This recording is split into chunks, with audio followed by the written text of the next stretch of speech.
Hi there people, welcome to the video. Today I'll be talking about a 550 match I had with the Palace Athene, and this is quite an interesting match. I was able to deal quite a lot of damage, but the interesting thing was I had a lot of fights with a Roswell Jegan, and it was very interesting. So this suit can deal quite a lot of damage, and that's its main focus. You have a few options for stagger, but all of your weapons are very geared towards damage. The huge missiles are mostly for decoration, and I'll keep saying that so people pay attention, because they also have a, how can I say that, it's a sort of secondary job. It works very well as a deterrent for enemies, because they will think twice before approaching you, because you have 4 missiles that deal 8k damage total. So they don't want that. So it's great to have it on your back.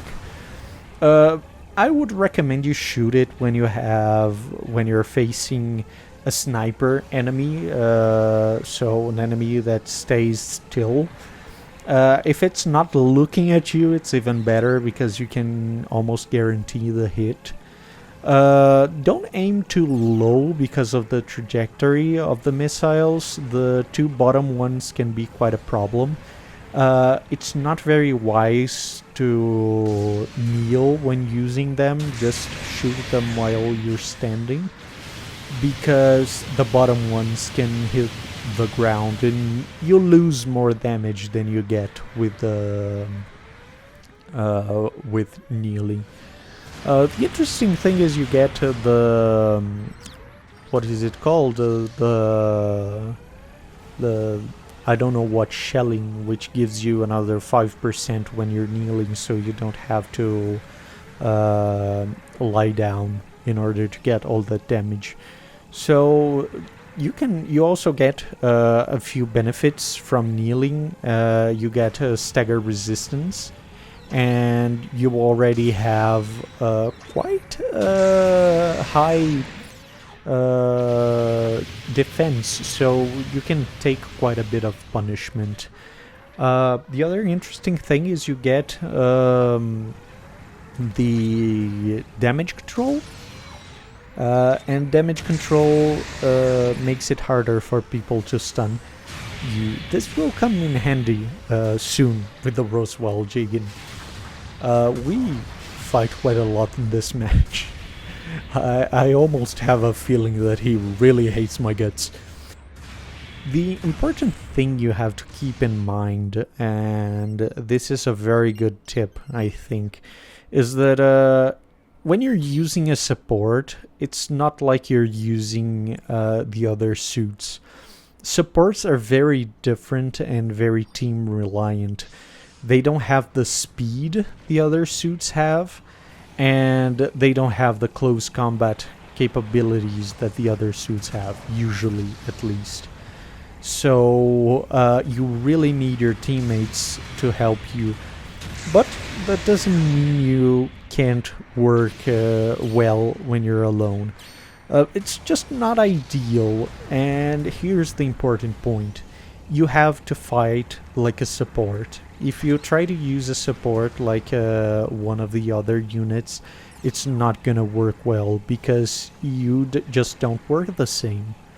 So a great moment to show that is the one that is coming up right now. I'll face the Roswell Jegan alone. I see that there's an enemy coming from behind, so I deal a bit of damage.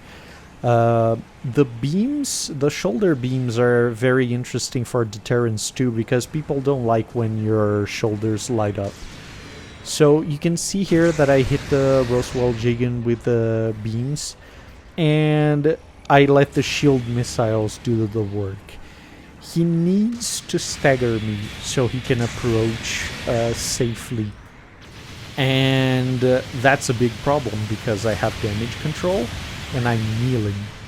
So I know that the only way for him to approach, and by the way he was approaching, he was going to continue just walking towards me. So the missiles can deal an absolute crazy amount of damage, of total damage. I compare them to the fast missiles because though they have lower damage, they actually have a straight trajectory and they get an ASL, which is a huge plus for this weapon. The interesting thing about these missiles is that, as I said, you don't have as much damage, as much total damage as the FATs, but you could see how much damage I was dealing to the Roswell Jegan. I was dealing almost double the base damage. The base damage is 180, I believe, per missile. I was doing 341, 42, I don't remember. So I was dealing almost double damage. That's because the Palace Athene has a very high base ranged strength, and usually people neglect ballistic defense. Some of these cases are usually on higher costs, and I can understand that, but I actually think that in these a bit lower costs, it's more common because you have less part slots, so you can't put as much as many parts or as good of parts. But it's still very impressive little missiles. They're very interesting to use if you are in a situation where you need to do constant damage. They're almost like a machine gun with low projectile speed. So it's a very interesting weapon and very good to use. You also get defense mode, which isn't something that I mentioned a lot in the videos, and that's because I'm not very good at using it, but if you are, this can be a very powerful ability. So that was the match. I got 96k damage, total damage, which is quite a bit. The one that got best damage was I think the raid that has heavy attack, so it's hard to compete with that, but it's a very good support. So if you want, try it out. Thank you for watching, and I'll see you next time.